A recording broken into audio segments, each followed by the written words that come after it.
Hello students, myself Subhas Kumar Dwivedi, lecturer, Department of Commerce, Marwadi College, Ranchi।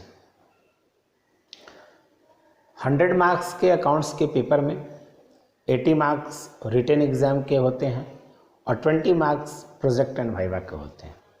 सबसे पहले हम लोग written examination का प्रिपरेशन करेंगे।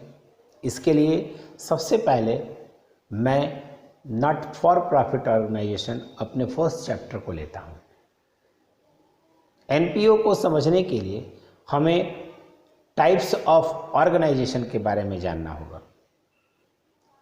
ऑर्गेनाइजेशन दो तरह के होते हैं, profit organisation, non profit organisation.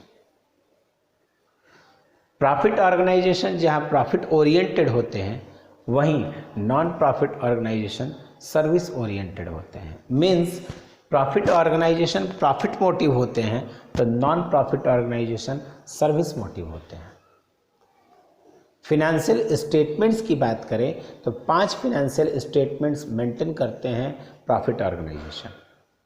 Number 1 is manufacturing account, number 2 is trading account, number 3 is profit and loss account, number 4 is profit and loss appropriation account and number 5 is balance sheet.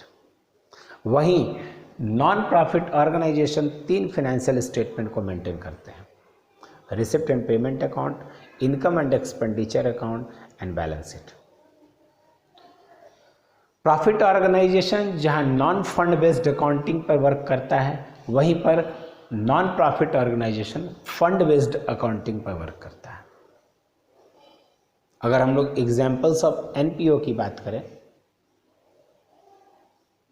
तो number 1 educational institutions, जितने भी schools, जितने भी colleges, जितने भी universities, जितने भी board हैं, वो सभी एनपीओ के एग्जाम्पल हैं। अगर हम लोग रिलीजियस इंस्टीट्यूशंस की बात करें, मंदिर, मस्जिद, गुरुद्वारा, चर्च, ये सभी आपको एनपीओ के एग्जाम्पल्स हैं। चैम्बर ऑफ कॉमर्स, जितने भी ट्रेड यूनियंस हैं, वो सभी एनपीओ के एग्जाम्पल्स हैं। जितने भी प्रोफेशनल्स हैं, वो सभी एनपीओ के एग्जाम्पल्स हैं। अगर आपसे कोई पूछे कि झारखंड एकेडमिक काउंसिल क्या है, तो Jharkhand academic council not for profit organisation. What is NPO? NPO है क्या? Non profit organisation is a legal entity who provides services to our members and to the society without aiming profit.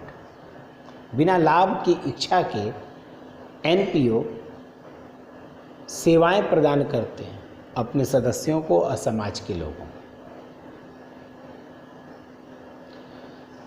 हम लोग NPO पर अगर command करना चाहते हैं तो जैसा कि मैंने बताया कि 3 फाइनेंशियल स्टेटमेंट्स हैं, receipt and payment account, income and expenditure account and balance sheet. हमें रिसिप्ट एंड पेमेंट अकाउंट और इनकम एंड एक्सपेंडिचर अकाउंट पर कमांड करना होगा और इस पर कमांड करने के लिए हम लोगों को इन दोनों के बीच का डिफरेंस जानना होगा। Receipt and payment account real account होते हैं तो income and expenditure account nominal account होते हैं। Receipt and payment account debit side में रिसिप्ट और क्रेडिट साइड में पेमेंट को रिकॉर्ड करता है, तो इनकम एंड एक्सपेंडिचर अकाउंट अपने डेबिट साइड में एक्सपेंडिचर और क्रेडिट साइड में इनकम को रिकॉर्ड करता है। Receipt and payment account cash basis of accounting पर बेस्ड होता है, तो income and expenditure account accrual basis of accounting पर बेस्ड होता है। Receipt and payment account summary of cash book है, जिसके बारे में हम लोगों ने 11 क्लास में, कैश बुक के बारे में हम लोगों ने 11 क्लास में पढ़ा था। Receipt and payment account summary of cash book है, तो income and expenditure account summary of profit and loss account.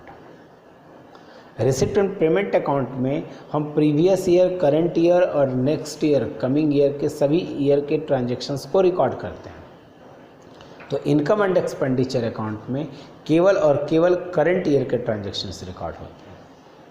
Receipt and payment account capital nature और रेवेन्यू नेचर दोनों नेचर के आइटम को रिकॉर्ड करता है।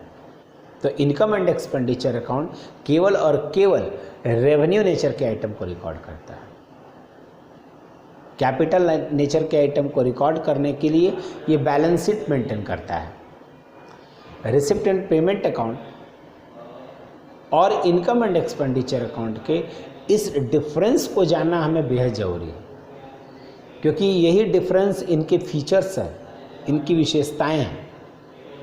और इन दोनों को जानने के बाद जब हम लोग इस पर डिस्कशन कर लेते हैं, तब फिर फर्दर आगे के टर्म कंडीशंस को हमको जानना है। तो फर्दर आगे के टर्म कंडीशंस के बारे में हम लोग नेक्स्ट लेक्चर में इसके बारे में डिस्कशन करेंगे। Thank you.